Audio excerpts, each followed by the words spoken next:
யாராச்சும் கும்பமேளா பற்றி பேசுகிறாங்களா? அங்கே இருக்கின்ற நாக சாதுக்கள் செய்யக்கூடிய சக்திகளை பார்த்துருக்கோம், சன்னியாசிகளுடைய திறமைகளை பார்த்துருக்கணும். 12 வருஷத்துக்கு ஒரு நடக்கக்கூடிய இந்த கும்பமேளாவில் நல்ல விஷயத்தை யாரும் வெளிக்கொண்டு வர்றதில்லை. இதுதான் அந்த நாட்டினுடைய ஒரு அவமானமான செயலை. கும்பமேளாவினுடைய விஷயமே வெளிவராமல் மறைக்கப்பட்ட சதியாக தான் நான் நினைக்கிறேன்.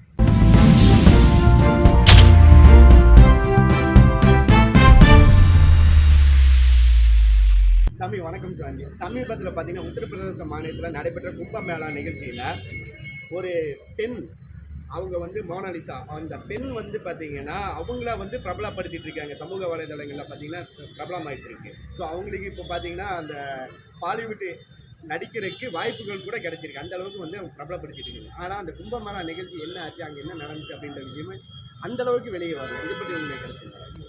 இதுதான் அந்த நாட்டினுடைய ஒரு அவமானமான செயலை. நான் என்ன சொன்னேன்னா, கும்பமேளாவில் லட்சக்கணக்கான சாதுக்கள், நாக சாதுக்களாக அங்கே கலந்துருக்காங்க. கடுமையான குளிர், -3 எல்லாம் இருக்குது. அந்த குளிரில் தன்னுடைய உடலுக்கின்ற நரம்புகள் தவத்தினால் இருக்கக்கூடிய ஆயிரக்கணக்கான சங்கராச்சாரியர் இருக்கிறாங்க, ஜகத்குருக்கள் வந்திருக்காங்க, பல மாநிலங்கள்லேருந்து சன்னியாசி சாதுக்கள்லாம் வந்திருக்காங்க. அப்பேற்பட்ட அந்த கும்பமேளா 12 வருஷத்துக்கு ஒரு நடக்கக்கூடிய இந்த கும்பமேளாவில் புண்ணியத்தை தொழாவதற்காக பல நாடுகள்லேருந்து மிகப்பெரிய பெரிய தொழிலதிபர்கள்லாம் வந்திருக்காங்க. அப்படி இருக்கின்ற பட்சத்தில் நம்முடைய இந்து தர்மத்தை எல்லா மீடியாக்கள் கொண்டு போகாமல் ஊசி பாசி வைக்கிற அந்த பொண்ணை இவ்வளோ பிரபலப்படுத்தக்கூடாது. அவங்கள நான் தப்பு சொல்லலை. ஆனால் கும்பமேளா எதுக்காக நடக்குது? சன்னியாசிகள், சாதுக்கள், இந்து மதத்தினுடைய பெருமைகளை வெளியே சொல்கிறது தான் மீடியாக்கள் இருக்கணும். ஆனால் ஏதோ கும்பமேளாவில் நடக்கக்கூடிய மிகப்பெரிய ஆன்மீக சக்தியை தடுக்கிறதுக்காக சில திட்டமிட்டு இந்த சதிகளை பண்ணி ஏதோ ஒரு பொண்ணை பிரபலப்படுத்தணும். அப்போ இந்த கும்பமேளாவினுடைய சக்தி மாயமாரு. யாராச்சும் கும்பமேளா பற்றி பேசுகிறாங்களா? அந்த ஊசி பாசி வைக்கிற அந்த பொண்ணு, அந்த உத்ராட்சி வைக்கிற அந்த பொண்ணு மோனாலிசா, அந்த பொண்ணை பற்றி தானே எல்லாம் பேசுகிறாங்க.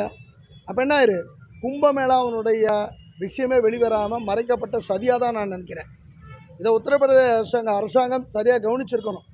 அதை கவனிக்காம முட்டருடைய பலன் இன்றைக்கி நிறைய மீடியாக்கள்ங்கிற பேரில் பார்த்தீங்கன்னா நல்ல விஷயத்தை யாரும் வெளிக்கொண்டு வர்றதில்லை. நிலவேம்பு கஷாயம் கண்டுபிடிச்சி உலகமெல்லாம் கொண்டு மக்களை கொடுத்தோம், கொரோனாவில் காப்பாற்றினோம்.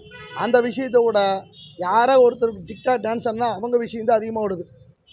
அதுக்கு தான் வரும். நம்ம இந்தியா முழுக்க கைலிட்டுனா என்ன பண்ணிக்கிட்டாங்க? ஹைலைட்டுக்கு ஆண்டவனுடைய அருளும் அதன் மூலிமா கிடைக்கக்கூடிய நிம்மதி முக்கியமாக, இந்த அழகு முக்கியமாக? இன்றைக்கி செத்தா நாளைக்குப்பா அழுகி போகக்கூடிய அழகு, இந்த அழகு ஒரு அழுக்கு, இந்த அழகு அழுக்காக இருக்குது. இந்த அழுக்குக்கு போய் இத்தனை ஆர்ப்பாட்டம் பண்ணியிருக்காங்க மீடியாவெல்லாம். அதை நினச்சி நான் ரொம்ப வெட்கப்படுறேன். கும்பமேளாவில் கூடிய ஒவ்வொரு சாதுக்களுடைய சக்திகளை பேட்டி எடுத்திருக்கணும், சன்னியாசிகளுடைய திறமைகளை பார்த்துருக்கணும், அங்கே இருக்கின்ற நாக சாதுக்கள் செய்யக்கூடிய சக்திகளை பார்த்துருக்கணும். அதையெல்லாம் விட்டு போட்டு இப்படி கும்பமேளாவில் யாரோ ஒரு பெண்ணை பிரபலப்படுத்துறது திட்டமிட்ட கும்பமேளாவுடைய சாதுக்களையும் இந்து தர்மத்தையும் அவமதிக்கிற செயலாகவும், அவர்களை இந்த அவருடைய தர்ம சக்திகளை புறக்கணிக்கிறதாகவும், அவர்களை மறைப்பதற்காக செய்யப்பட்ட செயலாக நினைக்கிறோம். அதான் அகில பாரத இந்து தர்ம சக்தி அருளாளர் பேரவை என்னென்ன கும்பமேளா விஷயத்தை கண்டிக்கிறோம். மீடியாக்கள் எல்லாம் மக்களுக்கு நன்மை செய்வதாக இருக்க வேண்டும் என்று சொல்லிக்கிறேன்.